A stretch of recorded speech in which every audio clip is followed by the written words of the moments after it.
Well, another Monday is here. As you watch this video, I'll be on the way to a technical school in Florida to repair a training aid for Consulab. But this one here is something that happened just this past week that I wanted to share with you.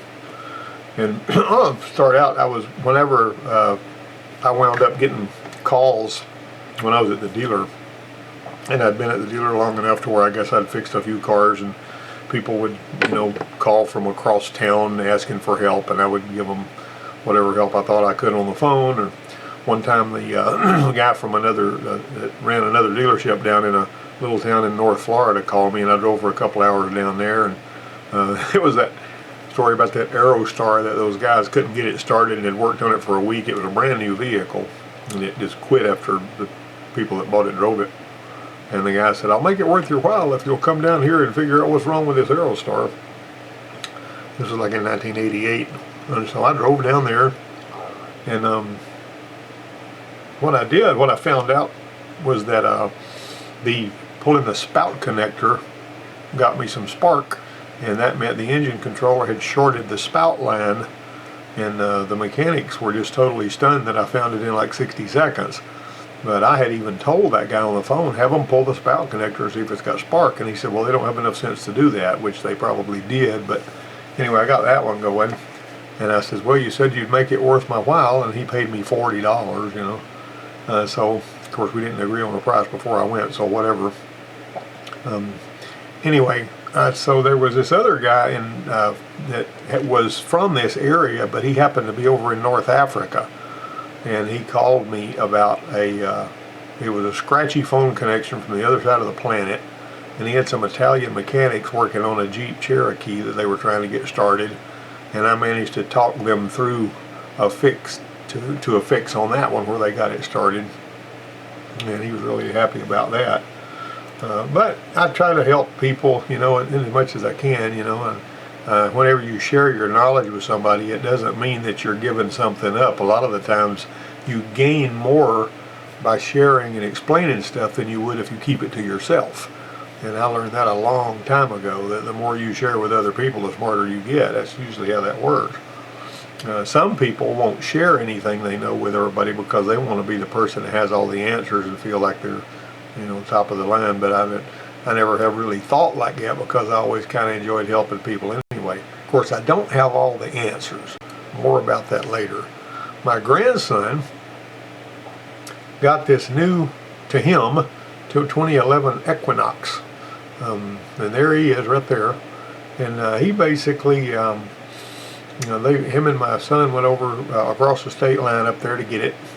And they live 6 hours from here, so I couldn't actually get hands on this thing. But buying a used car is a dicey situation. It's like getting a used engine from LKQ. You don't really know until you pull the pan and the valve cover if it's full of sludge or whatever. And that's really important to know. This friend of mine bought an Acura Vigor because he had such good luck driving a Honda for so many years.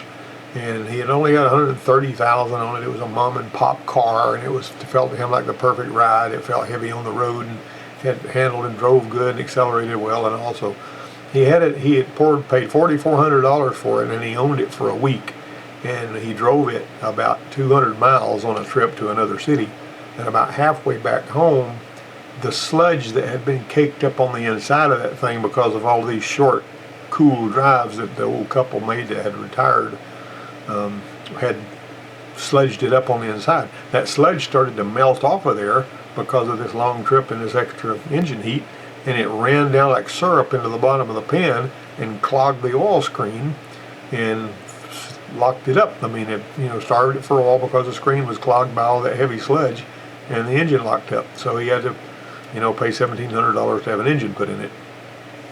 And that's another story. But see, that's that new, the new to you. No matter how good a vehicle looks or how clean it is under the hood, you don't know what's going on inside that engine as far as the sludge and how they've maintained it, how often they change the oil.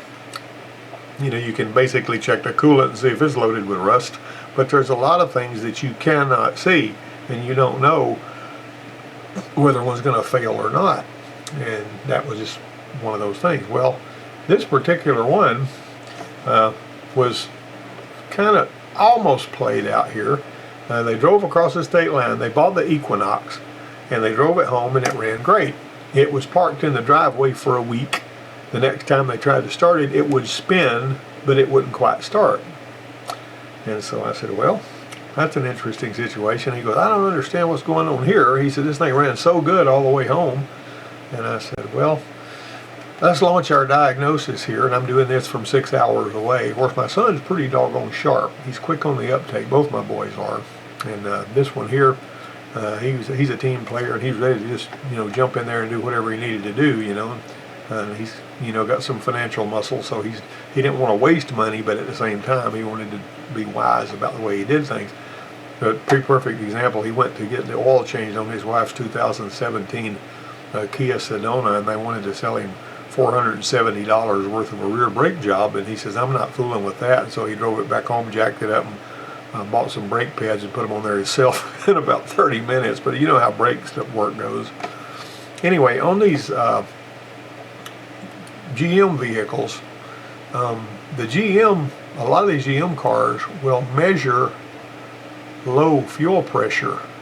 The PCM will keep track of that, and it obviously has got to keep track of high fuel pressure that's in the fuel rail. In other words, that would come from here, from the fuel rail pressure sensor.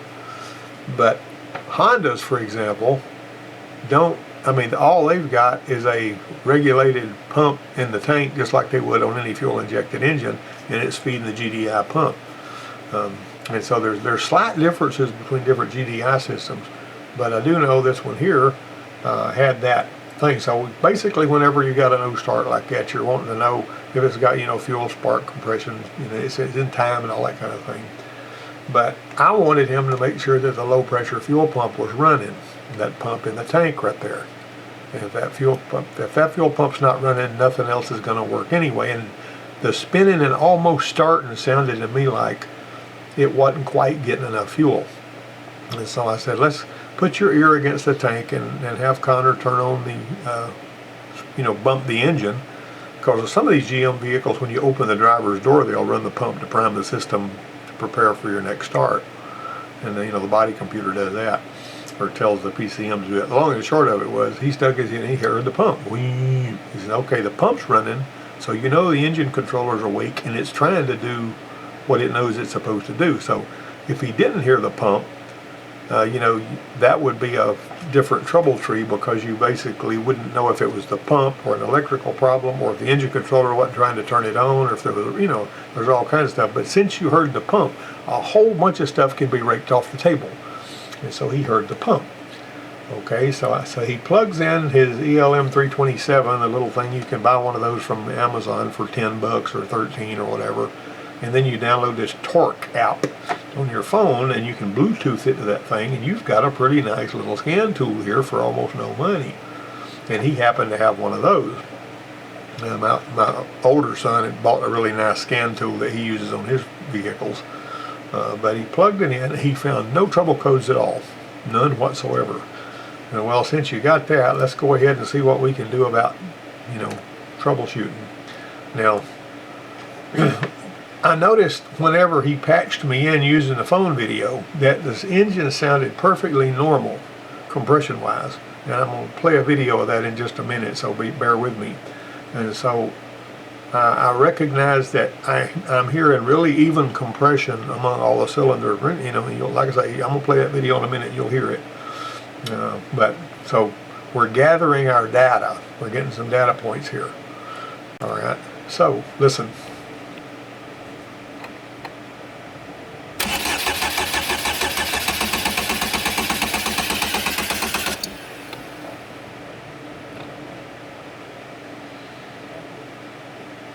Now you can hear the way it sounded, and I'm thinking, that thing sounds pretty good. It tries to start, but it can't for some reason. The compression while it was spinning sounded like a healthy engine, but was it really?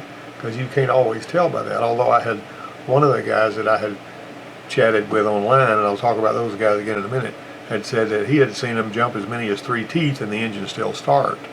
The low pressure fuel pump was running. This was the first set of data points that we had.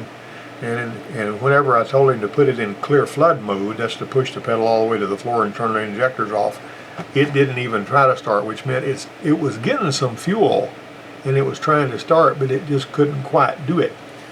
And I had initially told him to get some carburetor spray and see if he could help it start that way, but he didn't have any on hand and all this, so we took a different path. So lots of the guys on the Facebook mechanic automotive page says the timing chains have failed. That was the most common reply. Timing chain, timing chain, timing chains. I've done 150 of these and they've always timing chains. You can fall in a trap of thinking that if you've done a lot of them, they have the same problem, that everyone you hear about has got the problem that you've seen so many times. Our shop foreman at the Ford place was like that. We had these Chrysler K cars that belonged to the phone company we had a contract with. They didn't have any books on those K cars or anything. There wasn't no all data back then. And so we were always trying to figure something out on those things. And he had the idea there was only two problems those vehicles could give. And the timing chain issues and carbon in the head, you know.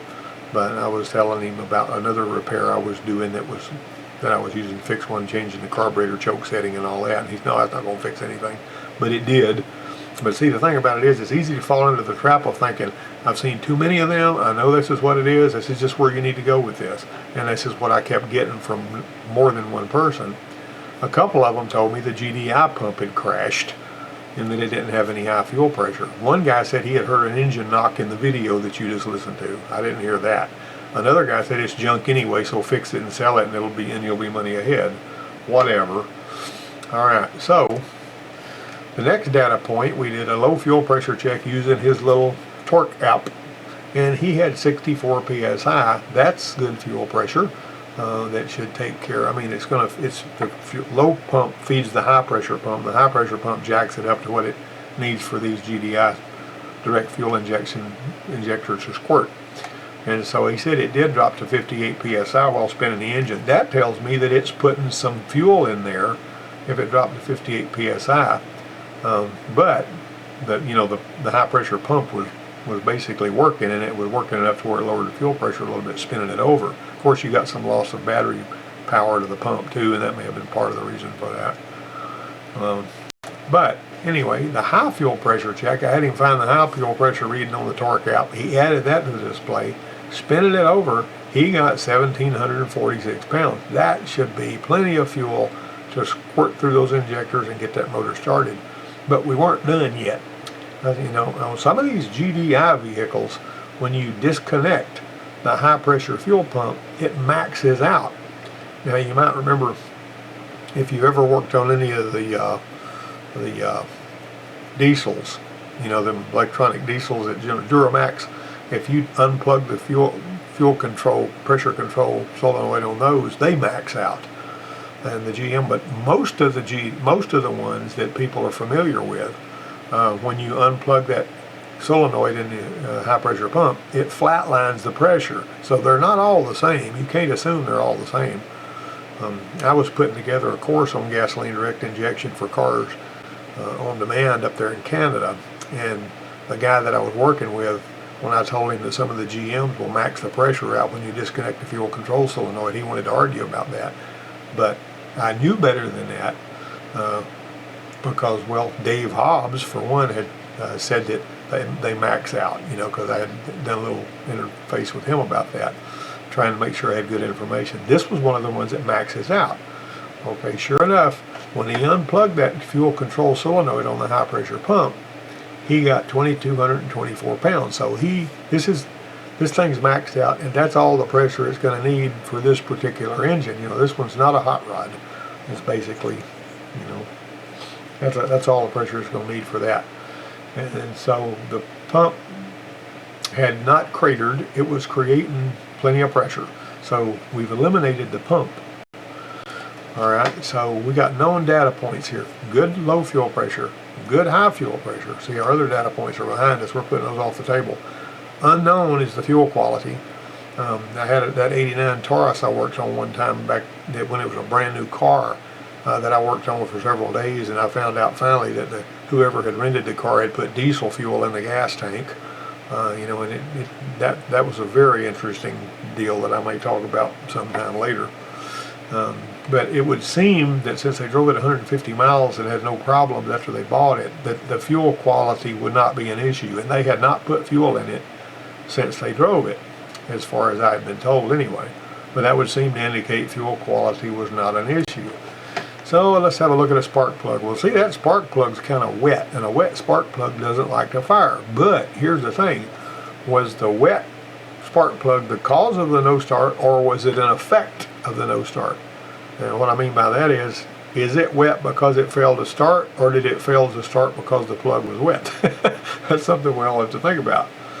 And since the guys on Facebook kept squawking about timing chain, check compression, I kept hearing that. And I said, okay, let's go ahead and get the rest of the spark plugs out of there. So he went to get the rest of the spark plugs out of there, and doggone, one of the plug shells snapped off. He didn't lay the plugs in order like I told him to. This one it broke is actually number 2. But the point is, he was saying, why did this happen to me? And I said, well, don't worry about that. We'll fool with that later. Let's go ahead and check and see what our compression is on cylinders 1, 3, and 4, since he couldn't get into 2. These were the readings he got on the 3 cylinders available. Some of the guys online, when I shared this, says, no, that compression is too high. That means there's a problem. Now, I will admit that on that Taurus that I was talking about that had the diesel in there, when I checked the compression on that one, it should have been about 160 psi on a 2-valve 3-liter. But this one here, because it's a 4-valve engine, is typically going to have more compression than a 2-valve engine. And over 200 psi is not unusual on a 4-valve engine. Of course, you got variable valve timing, and that's going to affect it too. But the long and the short of it was, I went to a forum where there was a lot of discussion about GMC terrains and these Equinoxes and whatnot. And some guy that really knew what he was talking about on there said 250 pounds of compression does not mean there's a problem with that engine, because these typically have over 200 psi anyway, so don't even worry about that. And so I took that as a, what these other guys were saying as a grain of salt. Some of them even said they thought the gauge was faulty and I needed to try a different gauge. This one here was one that he had rented from the parts store that was brand new. It didn't look like it had hardly ever been used.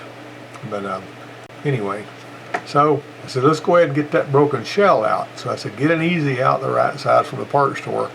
And he says, well, how am I going to turn that? Because it was down in a hole, And so one of the things that we decided to do, I said, go ahead and see what size that is. And he used a socket turned upside down and an Allen to break it and get that thing out of there. So he got it out.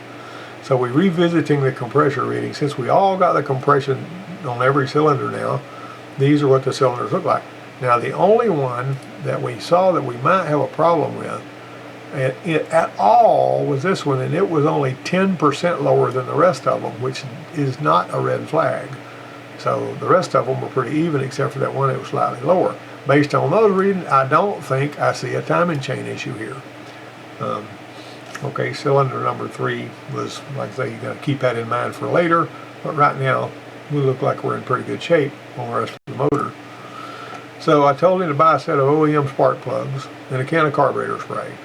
He put the new plugs in it, put the coils back in place, and it was showtime. He had me on the phone. I says, now that you got the plugs in, you got the coils back in place, let's go ahead and try to start it. So he told his son, go ahead and get in there and try to start it. And so he's trying to start it, and it sounded similar. Of course, now you got to remember, he had the air box off, the mass airflow sensor was unplugged, and he's looking right at the throttle body, right? And so I said, he says, well, it's kind of doing like it did before. It's trying to start. I said, spray some carburetor spray on that throttle body. And it'll go right past the throttle plate and it'll go on into the engine. He says, okay. So he did that. It fired up. That thing fired up and it ran. It's been running like a sewing machine ever since. He took and got the oil changed right away, and I told him to make sure they put the Dexos full synthetic in there, which is what that car calls for. You have to keep the oils changed on these GDIs because there's a tremendous amount of pressure on the little plunger for that high GDI pump, and it will destroy that thing. And so the long and the short of it is he got it started, and that was really good. Now, what I'm going to say here, and this is kind of a short video, but there's a lot of meat and potatoes to it.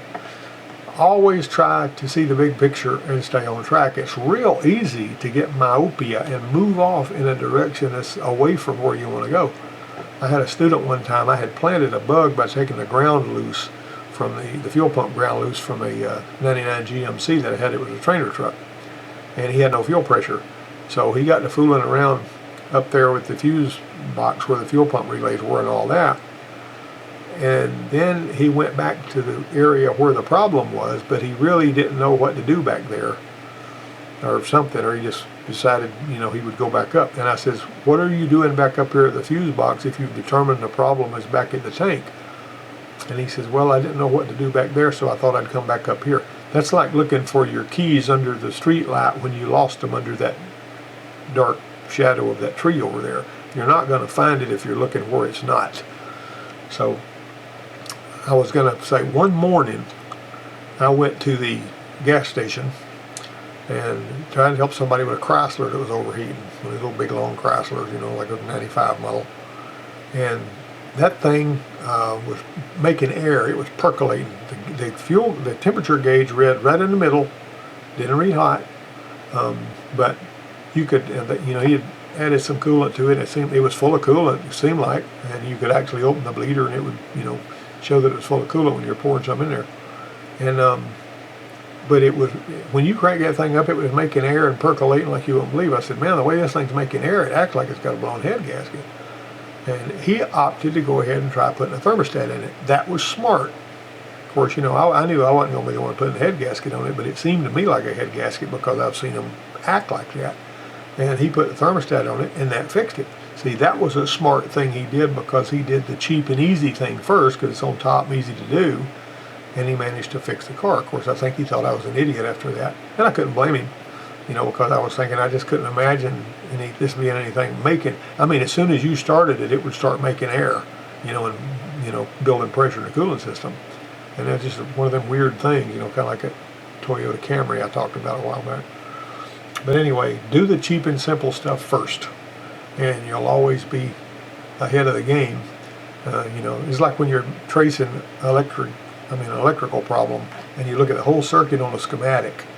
And if you see several connectors in the ground and power source and all that, and connector number 2 in the schematic is the one on top of the engine that's really easy to get to, that's the first one I'm going to check because it's the easiest one to get to.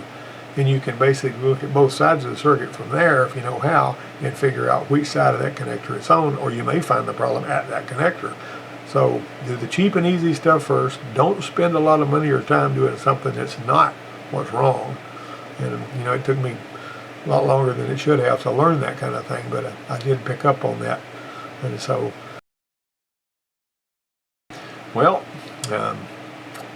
this is the end of the video, and I hope you guys have a great week, and let's all be careful out there.